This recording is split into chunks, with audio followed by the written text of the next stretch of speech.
Hello, friends. A very warm welcome to Ansarkari. And on this session, we will try to pick up all important themes and ideas which will help us to relate both with the prelims and mains examination. The first topic is about not just stacking accused several VIP relatives on the list of Haryana law officers. Now, this is with respect to ethics and also society. How a political party in power went on to give patronage to its people, or you can say party members, or those who are its sympathizers. Now, is it a professional integrity? Is it accountability? Is it a kind of a public morality, or is it a kind of a moral corruption? There are different elements which you can link with such kind of development. You can use this as a case study or as an example when it comes to the public behavior of political parties, or also an example of चलता है, अपने लोग हैं, हमारे नहीं लगेंगे तो किसके लगेंगे, सच काइंड ऑफ जो ये एक करप्ट कल्चर है, इसके सॉल्यूशन सोचने होंगे। और इसके लिए सुप्रीम कोर्ट की गाइडलाइंस भी हैं। It is already given strong warning to states like Haryana and to rest of the states, but why still in spite of all this, whose fault is this? क्या लोग समझदार नहीं है, या फिर this is the audacity of the political parties? Going to the next topic, Supreme Court named panel proposes power corridor through busted habitats. Again, a very important example, General Studies paper 2 में जब आप देखते हो, जब आप कहते हो कि हार्मोनियस कंस्ट्रक्शन, जब आप देखते हो चेक्स एंड बैलेंसेस, जब आप देखते हो judicial activism, when you see public interest litigation, when you see environmental protection through executive, but the role of state government and the central government. So the government has to come up, but then it is the Supreme Court which is proposing power corridors through busted habitats. So you have to understand the kind of steps Supreme Court has to take, and infrastructure is also very important. Power corridors for transmission lines in Gujarat and Rajasthan that it is creating. So proposed revised priority area is of 14,013 square kilometer. And that is how it is. Askandra, Ramdeva, Halodi, Pokhran, and then parts of Jaisalmer, Mahindra, Mohangarh, Mokla, Ramgarh. So that's how it is showing. So, it is very important because the estimated population of this large bird, and एक बार जिसको national bird के लिए भी सोचा गया, is below 150, and it has got a poor vision. That is why it is high risk of injury and death due to collisions with power lines. GIB populations have plummeted to very low because of hunting, predation, and habitat loss. That is very important. And the power corridors will be 5 km wide in Rajasthan and between 1 to 2 km wide across 2 separate zones in Gujarat. So वही बात है, Supreme Court in 2024 it went on to record all the power lines in GIB habitats to be buried underground, because technical and economic feasibility उसकी हो सकती है, नहीं हो सकती, इसके बाद that is to be seen. For example, existing power lines in busted habitat to be dealt based on voltage. Immediate burying of certain lines and the lines of 222 kV and above be assessed individually for possible mitigation. Rerouting of lines also is there. No new overhead power lines, wind turbine, solar plant of over 2 megawatt or expansion of existing plants in the priority area. तो ये बड़ा important है. Outside priority area, one can do that. So, especially in the high risk habitat like Jaisalmer and Kutch, this is very important. The focus in Rajasthan is on Desert National Park, Salka Kucheri area, सानू मोकला परिवार नाम दिए हुए हैं, तो prelims के लिए बहुत इंपॉर्टेंट है. And then wildlife biologist Sumit Dukiya, faculty at GGIPS New Delhi and honorary scientific advisor, is saying that the area excluded in Rajasthan has busted presence, and it is also important seen in the non-breeding areas also. So that is how we have to see. And then there is a dissent note also, that all existing overhead power lines of 33 kV and above within the reverse priority area should be either buried underground or rerouted. That is how it is a very very important case study, जो आप ethics के अंदर भी और general studies paper 2 के अंदर भी आपको समझना पड़ेगा कि आप इससे जब पॉइंट्स बना लेंगे तो कैसे ये आपको काम आएगा। बहुत ही ब्रीफ चाहिए। Again a good cop, good cop, bad cop. How fake NCB officers dupe 62 और role owner 77 lakh. So this is the modus operandi. This is again a kind of, क्या जनता की सोच है पब्लिक ऑफिसर्स के लिए, क्या जनता की सोच है यू नो समाज के जो रक्षक हैं उनके लिए। नार्कोटिक कंट्रोल ब्यूरो के आप बन के जाते हैं और उसके बाद आप जो है आम जनता को लूट लेते हैं। Online search for medicine lead to digital arrest fraud. That's how. So this is just one example. तो आपको ऐसा सोचना है कि इस सिस्टमिक प्रॉब्लम का गवर्नमेंट क्या सॉल्यूशन ढूंढ रही है, बाकी काम कैसे हो रहा है। Coming further, very important. So before Magna Carta, Cholas had ballot pots. The ancient voting system that the Honorable Prime Minister is talking about, Cholas, known for local self-rule, Uttar Meru village in the present-day Kanchipuram district, offers some of the world's earliest surviving evidence of formal electoral system, and built on Sabha for Brahmin settlements and Ur for non-Brahmin. Elected bodies with real power over revenue, irrigation, temple management, and even justice. Democracy at grassroots. Tamil civic life. And Kudavolai system or the ballot pot election. Uttarmir inscription is talking about it. Very important for history options. The names of eligible candidates were inscribed on palm leaves and placed inside a pot. And a young boy, typically chosen for his impartiality, would draw that in public view. And the randomized draw was not, you can say, it was not a game of chance, but a civic ritual rooted in transparency, fair, and collective consent. So, designed for civic integrity and divine will, and one can say that power was not monopolized by dynastic elites. Eligibility criteria under the system were strict. Candidate had to own tax-paying land, be between 35 and 70 years old, possess knowledge of Vedic texts or administration, have no record of crime or domestic abuse. तो ये बहुत अच्छे points दिए गए हैं, ये सब हमें पता होने चाहिए और जनरल स्टडीज के पेपर में लिखे जाने भी चाहिए। Accountability was embedded, annual audits were mandatory, misappropriation of funds or dereliction of duty could lead to disqualification of future office, a radical mechanism even by modern standards. Epigraphica Indica also details dismissal of treasury officer over embezzlement, followed by fine.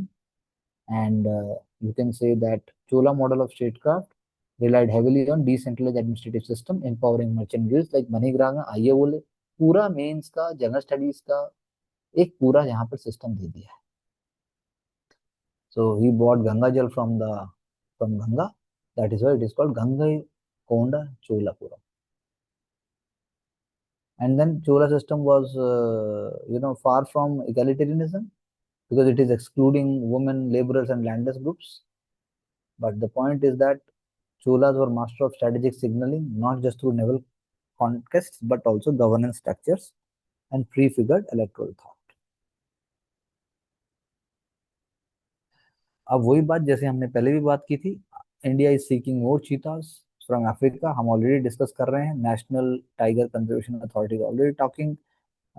जैसे हम पहले Kuno national park लेके आए थे मध्य प्रदेश में, and NTCA दोबारा बात कर रही है, एंड चीता project is moving on. South Africa से रिलोकेशन की बात है, उसके बाद जो है मीटिंग हो रही है। Then you have other countries also in that context. We have to see the cheetahs are to be, इसका डिस्कशन हो रहा है। The government changes there in South Africa, फिर बोत्सवाना भी है, कीनिया भी है। So that is why it is a very very strategic and very long drawn process जिसकी हम बात कर रहे हैं, जो आगे भी चलेगा। Oxygen supply defect leads to death of 3 patients at Jalandhar hospital trauma centre. Oil leak in supply line cause the fault. एक टेक्निकल माल फंक्शन होता है, प्रेशर ऑक्सीजन सप्लाई का कम हो जाता है ट्रॉमा सेंटर में, 3 पेशेंट वेंटिलेटर पे खत्म हो जाते हैं। 22-year-old वुमन, उसके बाद एक tuberculosis patient, and third was drug overdose. तो वही बात है, sudden drop in oxygen pressure due to a fault in the trauma centre supply line. So the question is that they passed away shortly after. तो ये कैसा, ये भी अपने आप में एक बहुत ही दुख की बात है। ऑयल लीकेज होता है, गवर्नेंस सिस्टम की बात है, हेल्थ इंफ्रास्ट्रक्चर का क्वेश्चन है, लाइफ सेविंग सिस्टम से फेल हो जाएंगे तो देश कैसे चलेगा, ये एक बात है। Moving further, again an example of crowd management, again example of civic management, again example of religious event, how to handle this crowd and massive crowd panic chaos. तो ये स्टैम्पीड होता है हरिद्वार में, मनसा देवी टेम्पल में, and then 100 metre from the temple entrance there are incoherent shouts from people. लोगों को लगता है कि there are there is some problem in terms of current फैल जाएगा, और जो है उसके बाद जो है पैनिक हो जाएगा इलेक्ट्रिसिटी स्पार्क के कारण। So that is how it is. So this is not the first incident, but we have to understand, चाहे ये है, चाहे वो कुंभ है, चाहे तिरुपति है, चाहे वैष्णो देवी है, चाहे फिर उसके बाद कोई राजस्थान का एग्जाम्पल आप ले लीजिए, चाहे फिर आप उज्जैन का एग्जाम्पल ले लीजिए। There are so many examples, and then चाहे फिर वो आप झारखंड लीजिए, उड़ीसा लीजिए। So we have to understand and सी कि how to make it completely error free, completely any kind of man-made disaster must not take place। तो उस एंगल से आपको सोचना है, और आपको कुछ पॉइंट्स इसमें लिखने चाहिए। India's first hydrogen power train is a very very important example. First hydrogen powered coach at integrated integral coach factory Chennai, and it is very important northern railway zone project at 136 crore. First conversion of two conventional 1600 high HP diesel power cars into hydrogen fuel cell power traction system, and second setting up a hydrogen storage and a fueling facility at Jindin, Haryana, with a storage capacity of 3000 kg of clean fuel. The primary design validation testing is being undertaken by Indian Railways Research and Standard Organization. I think it is in Lucknow. That is how it is very important to understand. Hydrogen fuel technology is an emerging field. Lightest है, highly combustible है, highly flammable है, colorless है, odorless है, tasteless है। So the two diesel powered cars को हमने hydrogen fuel cell powered car में convert किया विद अ सर्टेन प्रेशर। तो that is how it is. जैसा हमने बोला, फ्यूलिंग स्टोरेज कैपेसिटी जिन में है, तो उसके वहां से उसको चलाया जाएगा। तो let's see how it can be main stream thing. इसमें पेट्रोलियम एक्सप्लोजिव सेफ्टी ऑर्गेनाइजेशन मेंस के लिए इंपॉर्टेंट है, और साथ साथ में आपको department for promotion of industry and internal trade, उसकी बात आपको करनी है। Unpredictability around US tariffs will not be over after August 1, and trade deals with America may not help. That is what the discussion is talking about. So, for example, US Court of International Trade ruled that tariffs imposed using provisional under International Emergency Economic Power Act overstepped the authority granted by the act. So, the ruling is not considering the current condition in the US to be a state of emergency. So, that is why the situation is not going to be controlled.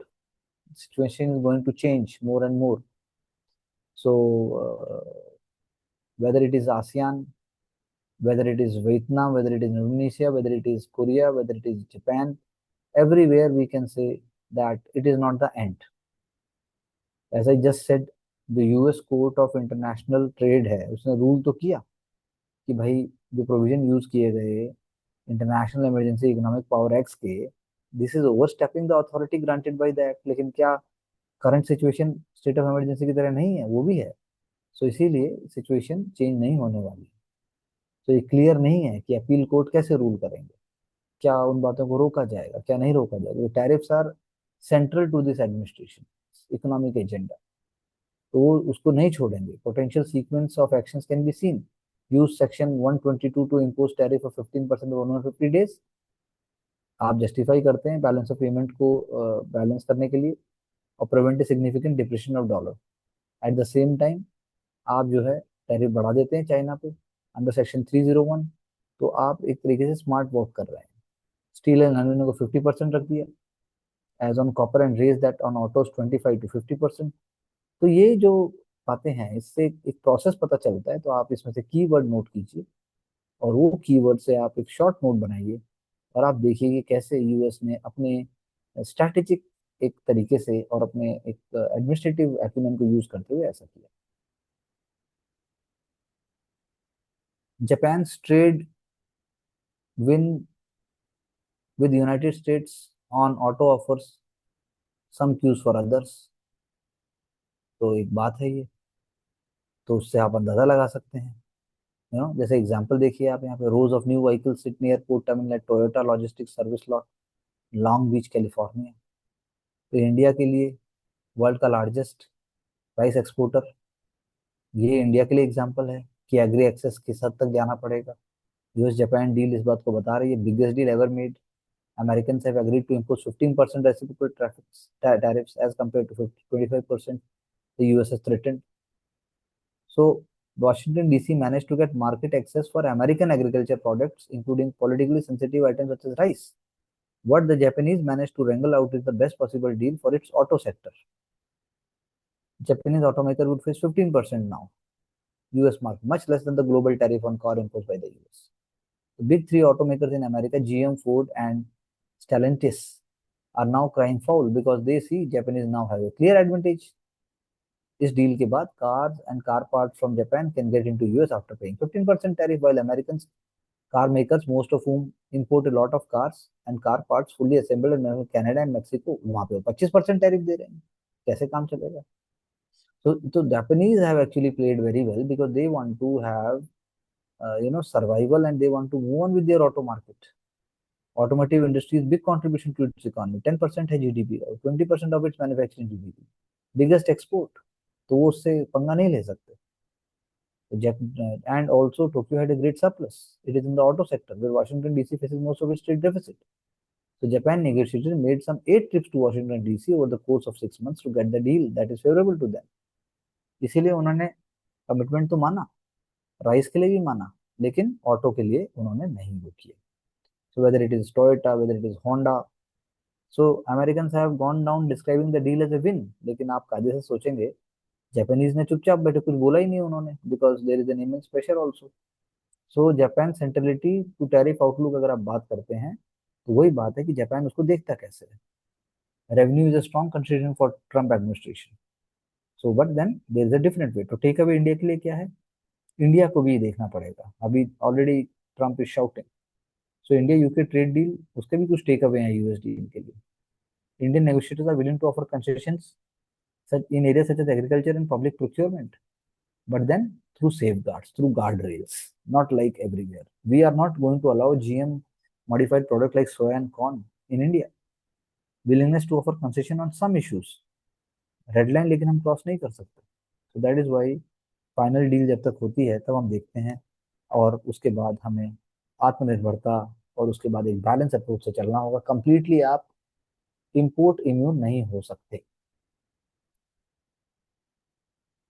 Very important for the PT, hepatitis को जानिए, उसके बचाव के तरीके जानिए।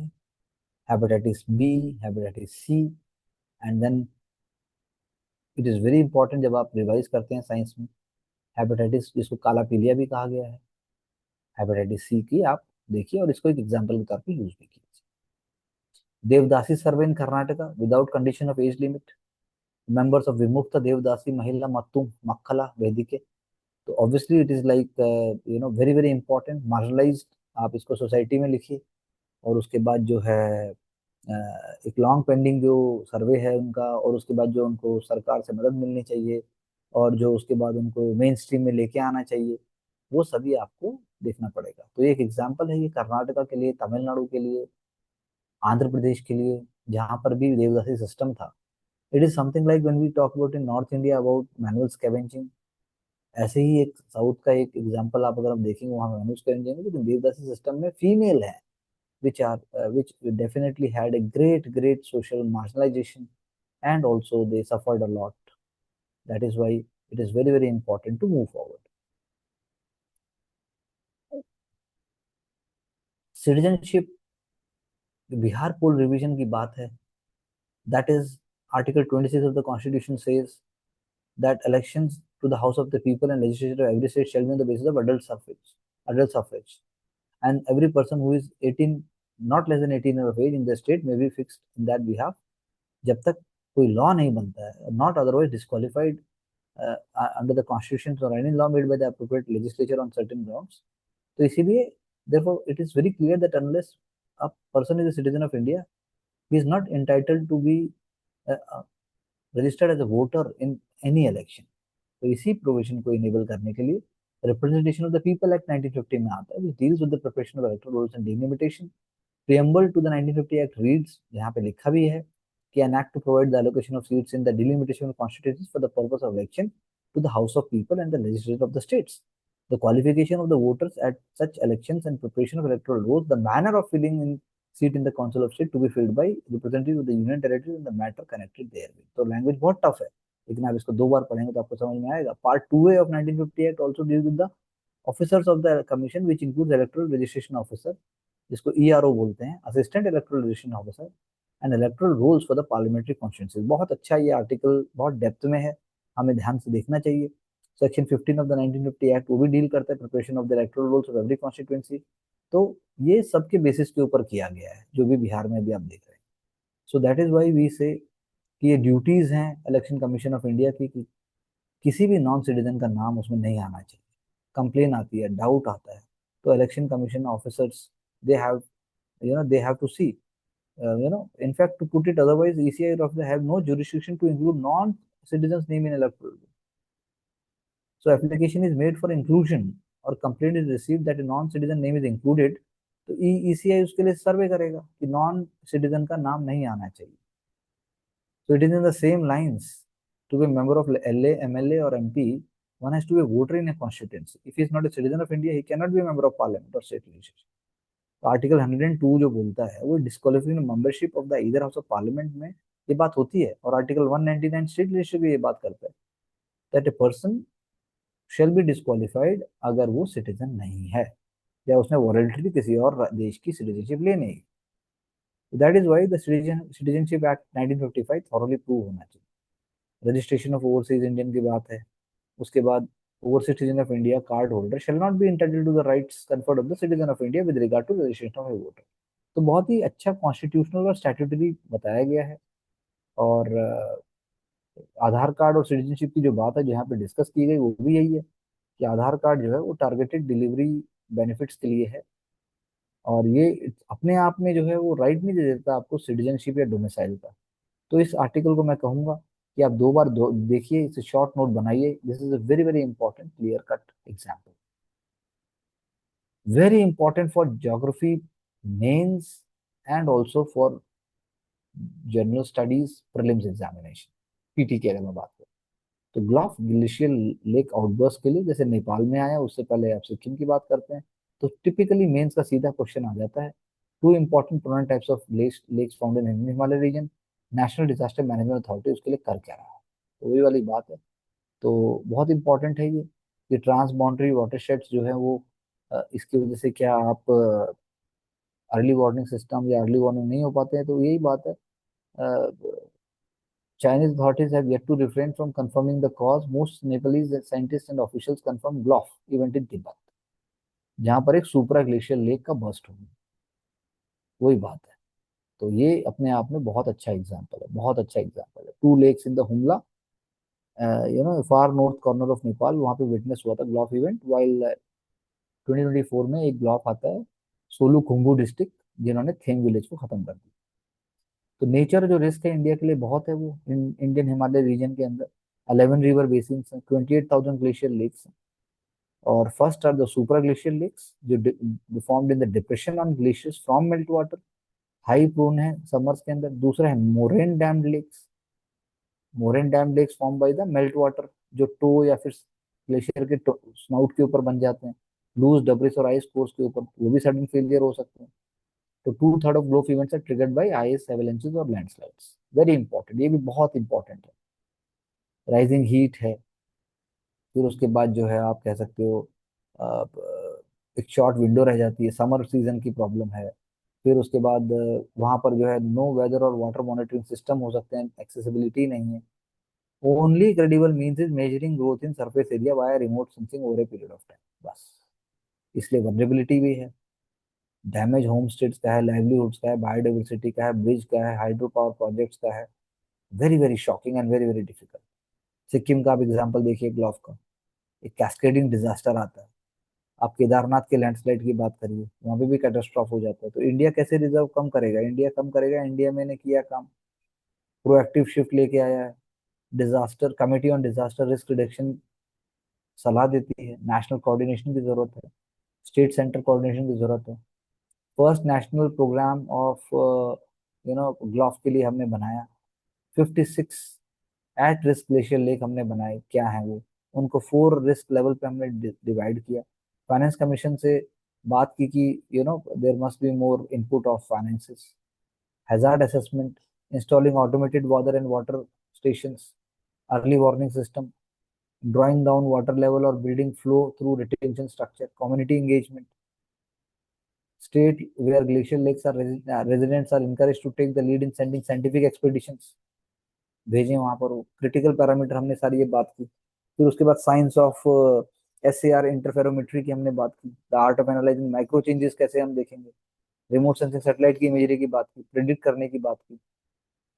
और यही mitigation की बात है कि भाई आप जो है वहां पर जाएं, चीजों को देखें, ह्यूमन एक्टिविटीज मिनिमम होनी होनी नहीं चाहिए। उसके अलावा फिर आप जो है आप पोल्यूट ना करें और आप सस्टेनेबल लाइफस्टाइल को अपनाएं। उसके बाद बैथिमेट्री की बात है, वॉल्यूम ऑफ वाटर को आप चेक करें, electrical registry tomography ERT, I score जो बन रहे हैं वो मोरेन डैम जो हमने बात की, वन टाइप ऑफ जो one type of glacier lake है उसको देखें हम। UAE और स्लोप सर्वे करें, मॉनिटरिंग स्टेशन से बात करें। तो I think this is also wonderful discussion in disaster management by Safi Hassan Rijvi, who is an IS officer and an advisor to NDMA. Eastern palette to find expression in president invitation at home, तो वही बात है, बहुत important ये भी। सिक्की grass artesian बना रहे हैं, देखिए box designed as a part of invitation card, तो बहुत इंपॉर्टेंट है ये भी। हैंडीक्राफ्ट के लिए, पेपर 1 के लिए इंपॉर्टेंट है, PT के लिए बहुत इंपॉर्टेंट है, मेंस का भी इंपॉर्टेंट। टिकुली base of MDA dark brown in colour, ये भी एग्जांपल है। तो वही है कि आपको देखना होगा कि कैसे पद्मश्री जिनको मिला है उन चीजों को हम कैसे कवर कर सकते हैं। Brands are stepping on upon invitation to offer indulgent food items, whether healthier options, still delivering on taste and satisfaction। तो ये अब वही कंज्यूमरिज्म है, आप कितना रोकेंगे इसको, पैसा चाहिए कंपनी को। तो वही बात है कि बात के नीचे क्या है, तो हाइड्रोजनेटेड वेजिटेबल फैट्स होते हैं, पाम ऑयल से सब कुछ होता है। उसके बाद जो है we have to see the glow standards also. तो this is just an example कि कैसे चीजें बन रही हैं, लेकिन एक्चुअली में आप कह लीजिए कुछ भी, हमें सस्टेनेबल सिंपल, वही जो ऑनरेबल प्राइम मिनिस्टर कहते हैं, वही लाइफस्टाइल हमें फेवर कर सकता है। ट्रेडिशनल स्वीट्स को आप री इंटरप्रेट करेंगे तो भी कुछ नहीं हो पाएगा, आप उसको सिंपल रखिए और उसको पोर्शन में लेके आ जाइए। That is why that is the only way, otherwise society is changing and we have to be smart.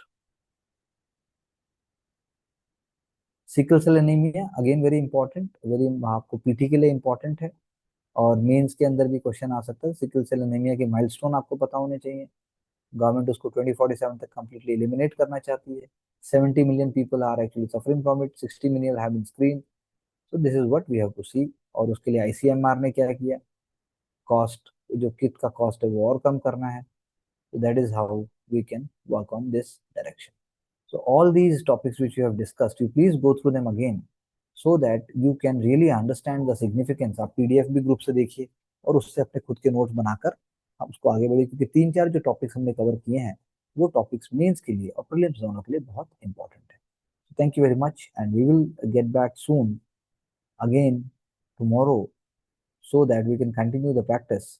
और आपको जो एक्सरसाइज करने को बोला गया है आप उसको करके refer back to ideas and we will continue on the same lines. Thank you very much.